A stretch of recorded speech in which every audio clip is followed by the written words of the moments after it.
Thank you, Presiding Officer, and thank you, Kenny Gibson, and indeed everyone who's contributed to this interesting debate.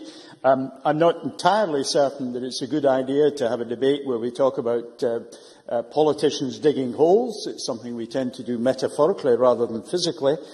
So it's been interesting in that point of view. I was absolutely delighted to hear of the genuine local action and engagement that Kenny Gibson described on councillors in his area. And we forget, in a sense, the large number of councillors out there who really do get engaged with issues that matter to local people. And the example to which he referred that has led to the action in North Ayrshire is absolutely to be commended. He also... I certainly would, John. John Finney. Thank you, President Officer. I'm grateful for the Minister taking an intervention. An important function for local councillors is the involvement with the local development plan. Now, we've heard repeatedly about the identification of areas of land. I take it you would encourage greater involvement from local authorities in identifying land, and to that end, could the Scottish Government assist by making any land within its control more readily available for the use for allotments? Minister. I think the point that Mr Finney makes is a good one. In relation to land that we have in government, we've already basically managed to dispose of almost everything that would be possible here. But also, we are bound by rules that require us in government to dispose of things at commercial sale rates.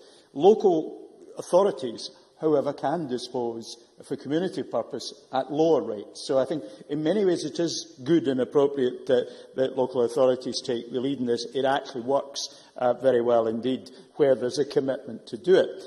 Let me thank Brian Adam in his absence for filling in for me in Cullen yesterday in opening the Cullen allotments. I had been looking forward to doing that, but with the Cabinet Secretary away all week, I've had to take on one or two of the responsibilities that he would have discharged and had to come to Edinburgh sooner than I had previously planned and couldn't do it. Christine Graham talked about being on a waiting list for allotments that's 10 years.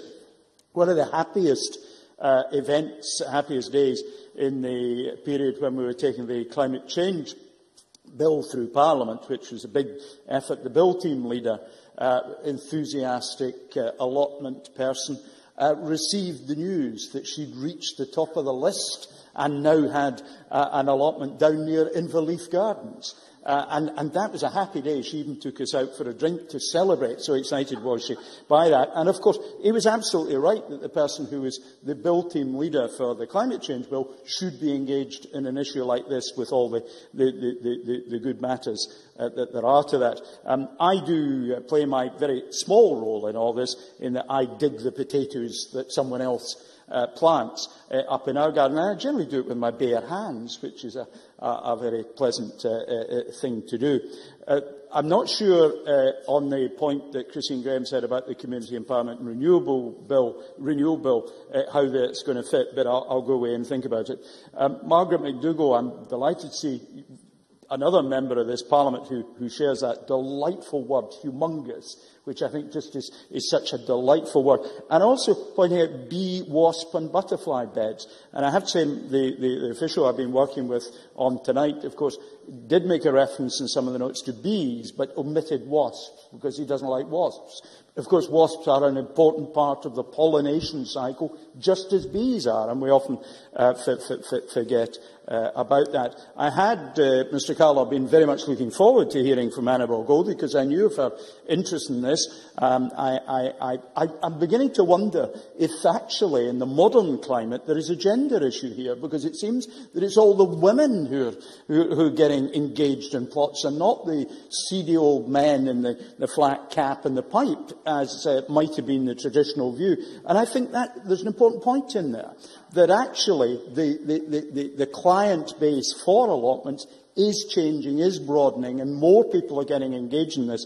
And I think we absolutely should should welcome that. The Parliamentary roof I'll watch with great interest. Alison Johnson talked about brownfield sites, and I think there are very successful allotments around Scotland that are on brownfield sites, and there are now significant availability of the boxes that can be put on brownfield sites to isolate the growing vegetables and flowers, for that matter, from the contamination that may be present in the soil. And that brings into useful areas, brownfield sites that it may be difficult to decontaminate because their money isn't available, but in the meantime we can actually use it for allotments, even though it's contaminated land, with that technology. Margaret Burgess talked about therapeutic gardens, and I have to say I have a particular interest in this because many members of my family have been involved in working in mental health activities. My father-in-law was a psychiatric nurse. I briefly worked as one myself, etc., and so did others. So I'm absolutely seized of the therapeutic advantages of allotments to a wide range of conditions, but in particular to people with mental ill health of one sort or another. Kenny Gibson has highlighted the work in his own constituency, which has been marvellous. North Ayrshire Council's allotment regeneration initiative is a good example, which I hope many other councils will look at. We absolutely recognise the health benefits and the benefits of local growing that come from vegetables on your doorstep. And just getting people outside and taking exercise, the North Ayrshire Green Gym being an excellent example of that. These are all examples that have come out of tonight's debate, which is good. The Scottish Government is supporting our Sharing Best Practice event being held at Battleby, SNH's headquarters, on May the 17th. Organised by Scottish Natural Heritage, so interested private and public individuals and organisations can exchange knowledge to help our communities be even more vibrant places. So we're behind what's going on in allotments. The Forestry Commission, SNH, Federation of City Farms and Community Gardens, Trellis Scotland, Lothians National Health Service. The list of public bodies that's engaged in this is very substantial indeed. We have a Grow Your Own working group, which is a stakeholder working group delivering on recommendations. There is so much we could say on this subject, and so much more I could say, but the time is against us, Presiding Officer. Let me commend the work that's all been done. Let me assure all who are present and all who read this that the Scottish Government is fully